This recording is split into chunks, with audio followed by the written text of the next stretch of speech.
Hi, and welcome back, everyone, to another episode of Rapping with the Rep. I'm State Representative Ken Gordon, and here with me today, I'm really excited to have the Undersecretary for the Department of Housing and Community Development, Aaron Gorenstein. Welcome to our show. Thank you. Welcome. And back for, I think, the third episode of Rapping with the Rep is Marge McDonald from the Burlington COA. Thanks for joining us again. Thanks for having me back. You're welcome. And we're going to have a great discussion, I feel, today. We're going to be talking about homelessness, and we're going to be talking about housing, homelessness, and how it affects the Commonwealth and how it affects us here in Burlington, Bedford, and this district. You know, we've reached crisis proportions in this Commonwealth with our homelessness issue. We have to deal with our issues involving poverty, and homelessness has come into our district now where many people, first of all, it's a crisis in our district. There are people facing a homelessness problem, more so in some of the more urban areas. And as the Undersecretary will describe to us, many of the families with children are housed first in situations closer to their home, in constituent housing and other types of arrangements. But when those arrangements can't be found on an emergency basis, hotels and motels are being used here in the suburbs to shelter families with children. Some of that has received notoriety here, especially in Bedford, where we have the Bedford Plaza Hotel, which when I became involved with the situation back in October, was housing 88 families with children in its facilities. The way that it affects the community is not only somewhat with police and fire protection, but also the children are entitled to an education in the community if their parents wish to have them remain in the community, or they're bused back to their home community at a cost ultimately reimbursed by the state, but fronted by the communities that are involved in the transportation. I was approached by a number of my constituents concerned about that. I went to see Secretary Gorenstein. He promised at that point that he would allow the numbers to go down by not backfilling, which is to say, as families are naturally placed in better situations closer to their home, they wouldn't be replaced by other families entering the program. And thank you very much, Mr. Undersecretary. You kept your promise. Thank you. And as of today now, the number of families being sheltered at the residence is down in half. So it started at 88, we're down to 44. And so thank you for that. We're really going to focus this discussion on the overall problem. Can you describe for our viewers really the method by which a family who enters homelessness gets some help from your department, what can be done, and how ultimately this problem gets filtered down into these hotels and motels? Sure, I'd be happy to. Well, we've come out of the Great Recession better than most states, but there's still a lot of families struggling to make ends meet. They're having a hard time finding employment. These are single-parent households largely with young children. And so there's a lot of challenges in their lives. And they may be moving around from place to place. They're not in stable housing situations. Some face more complicated issues like domestic violence. So every family is different. And if they are in an emergency situation, they go to one of our 20 local offices around the state and apply to be placed in emergency shelter. They have to meet pretty strict guidelines and standards to be eligible for emergency shelter. And then we review their application very thoroughly. And if they're eligible, we place them the same day into emergency shelter. And the goal is that it should really be transitional and short term. That while they're in shelter, we're providing the services that they need and the safety for their kids. But what we want to really try and do is rehouse them as quickly as possible back into the community. They can get back on their feet, they can get a job, they can increase their self-sufficiency, and then be able to afford private housing. Also, many families apply for affordable housing, but there's a severe shortage of apartments. And right now, we've seen the rents go up pretty significantly across this region. So that's another factor why families are facing this issue. Going back over your answer, a few of the things that you just said interest me. First of all, you said there's an eligibility factor. And by that, I take it to mean that's an income eligibility factor. There's right? an income eligibility factor, and then you have to meet one of 4 priority categories to be eligible. Some of those include, it would be victim of domestic violence, a significant health and safety hazard that you're facing within the place that you're in, or oftentimes we see families getting evicted for through no fault of their own. And so they are also eligible as well. And then the fourth category would be a fire or something like that, other kinds of circumstances like that. So you have to meet one of those criteria plus be income eligible.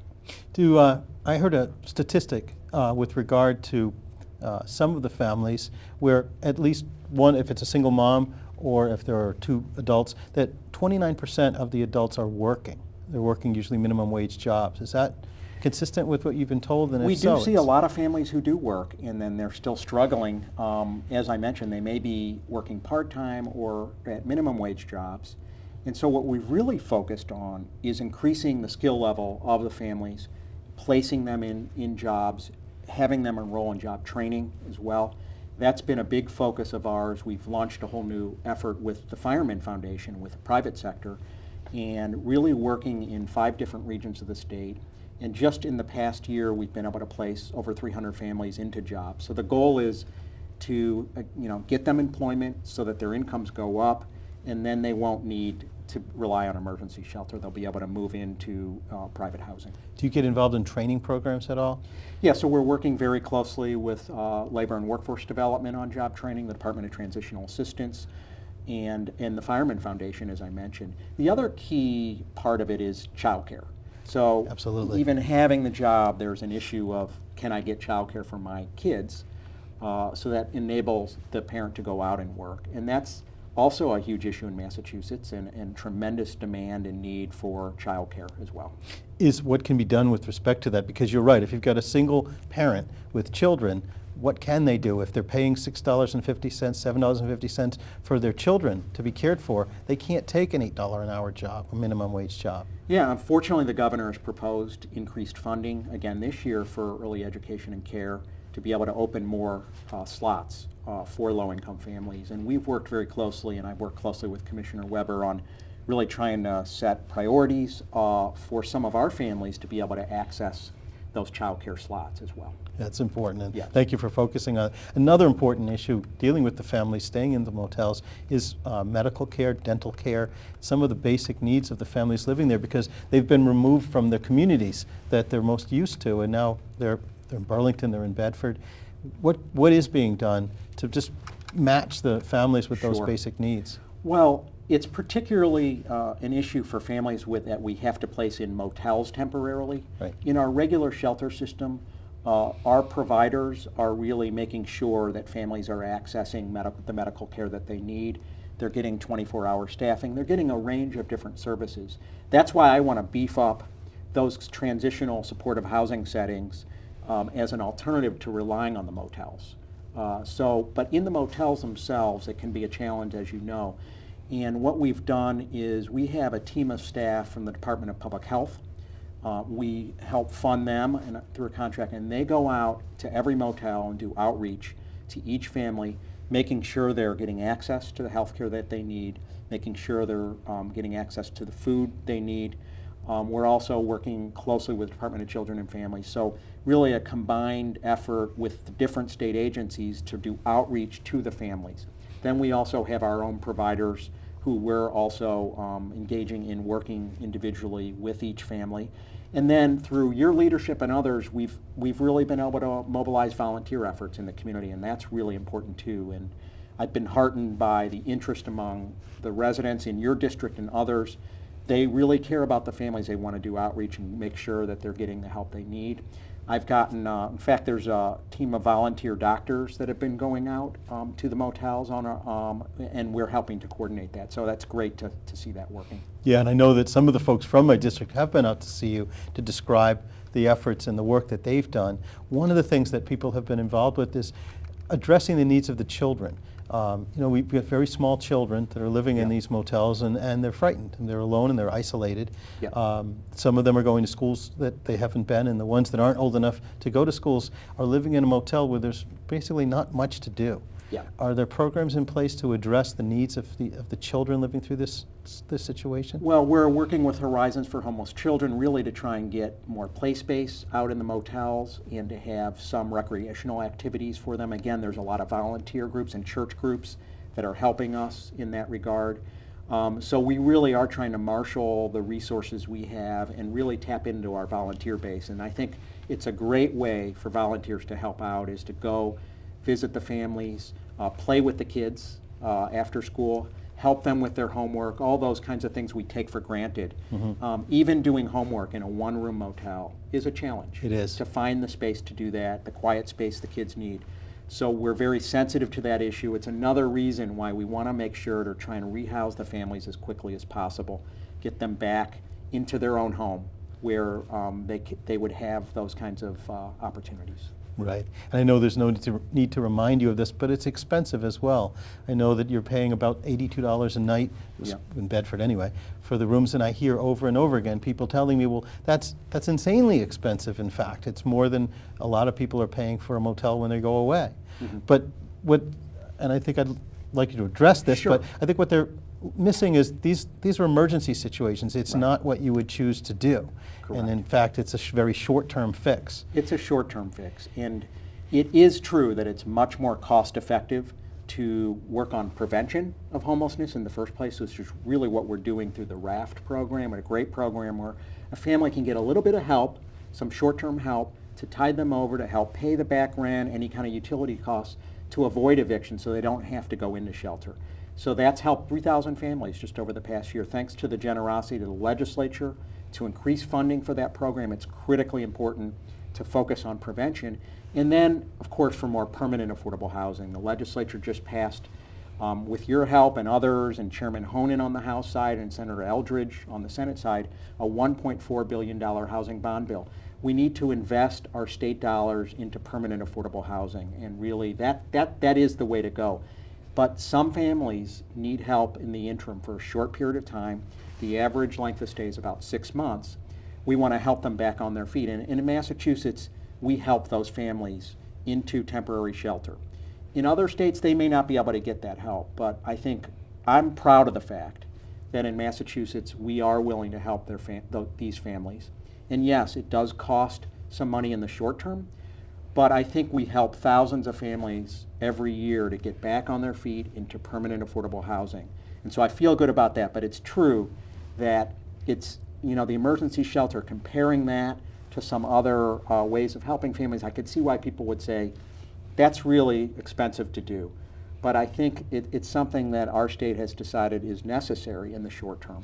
I understand we don't want to be tied into a permanent commitment to an emergency situation, because what we're trying to do is reduce the amount of homelessness in the first place so that we don't need to have these rooms. That's exactly right.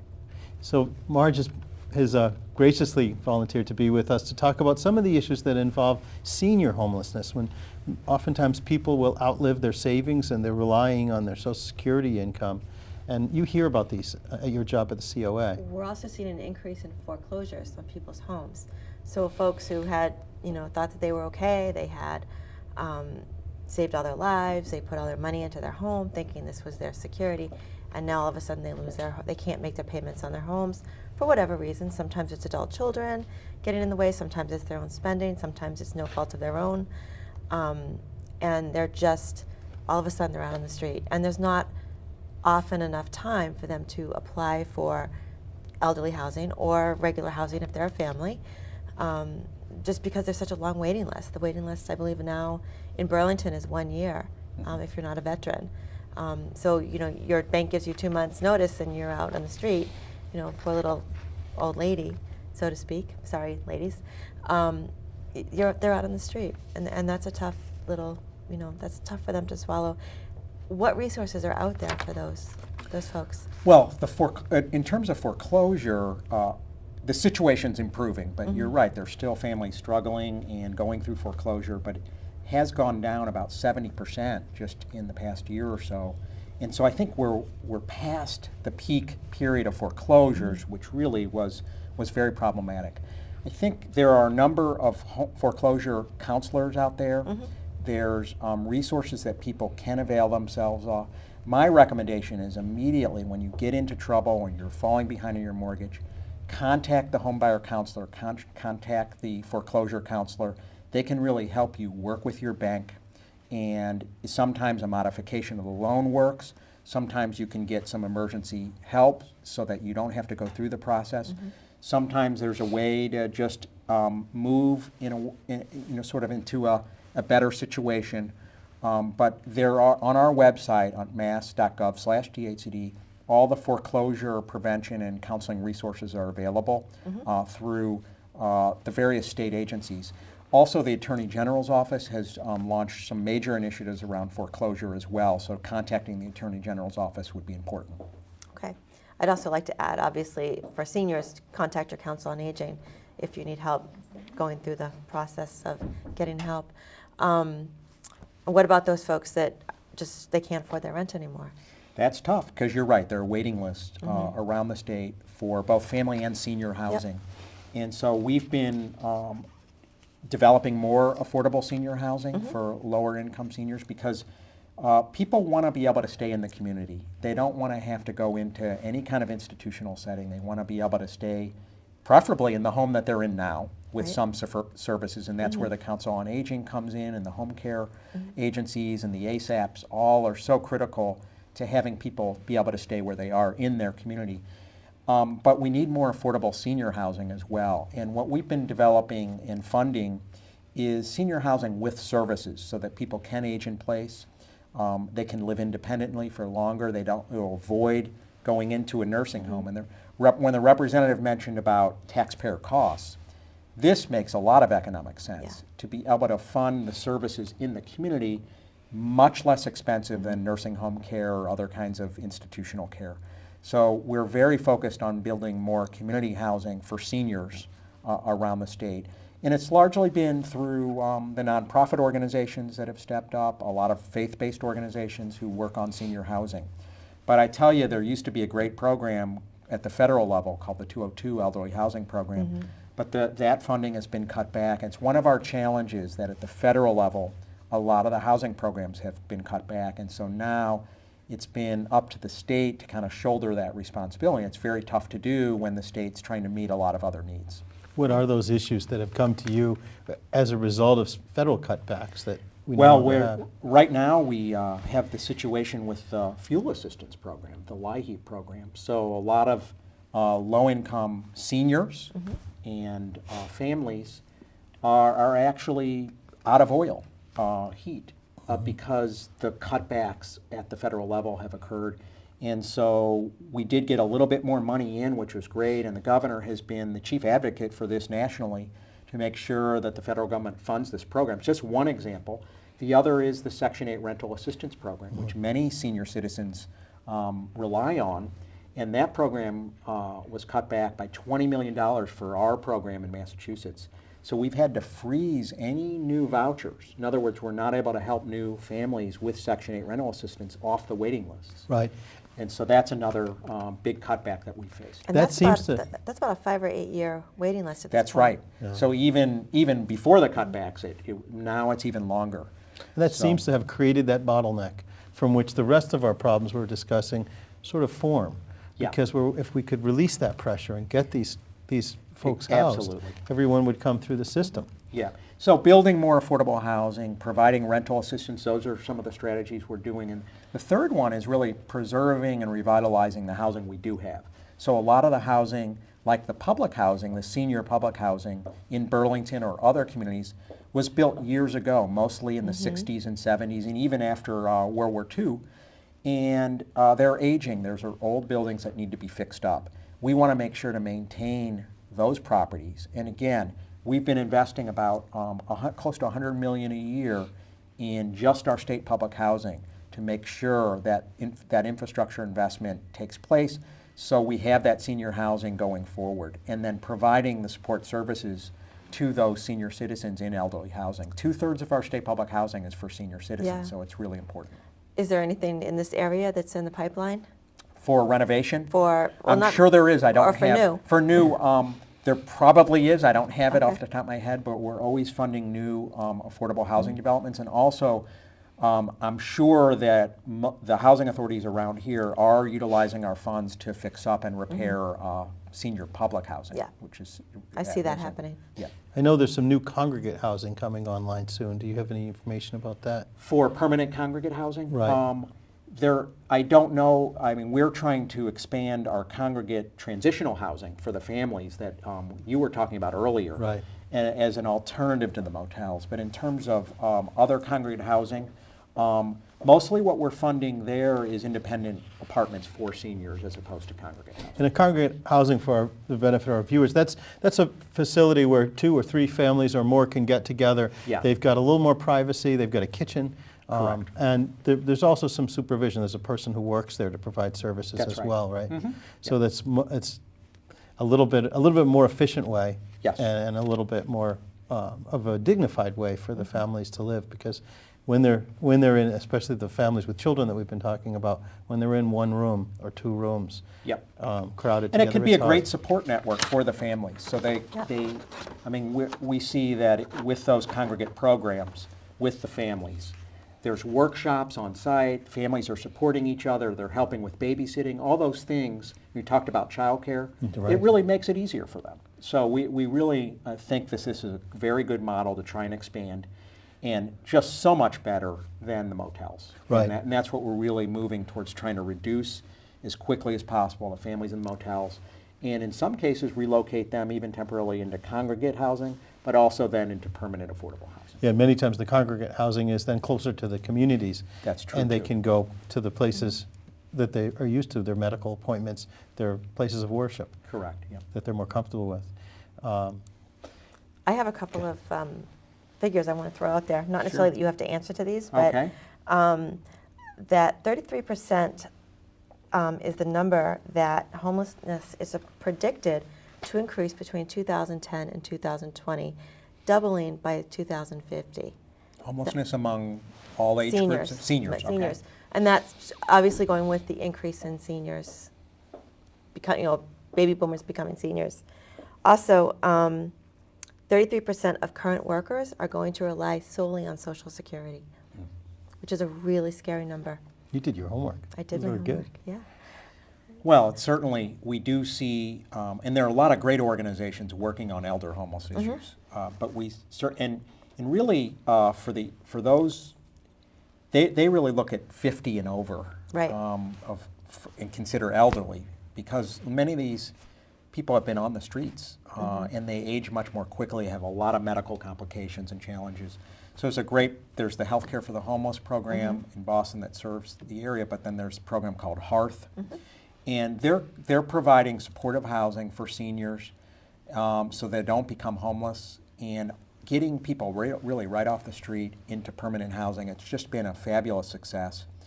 And tapping into Medicaid dollars, which is, I think, the key, so that we can make the best use of our healthcare dollars and marry that up with housing dollars. And I think that's going to be a wave of the future, where we're going to really, with healthcare reform happening, how do we creatively use all the housing dollars with our healthcare dollars so that we can help our senior citizens so they don't become homeless. Right. I think that's really important. You raise a troubling statistic, and we're trying to do everything we can so that doesn't happen Yeah. here in Massachusetts. Scary. It is. Yeah. And I don't know that people realize that many of the seniors in Burlington who are only relying on Social Security, some of those are only getting $800 a month.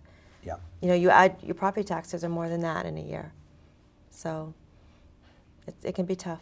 What do you foresee as an outlook with regard to homelessness overall? I know maybe a year ago you had opined that maybe we could Yep. remove or be free from the emergency hotel program. It didn't Yeah. happen because homelessness increased.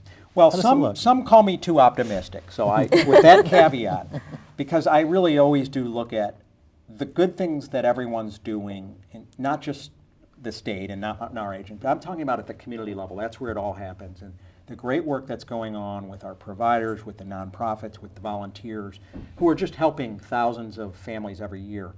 And I see the numbers starting to come down after we had a 70% increase in family homelessness starting in the summer months, which is why we saw those increases in this area Right. and across the state.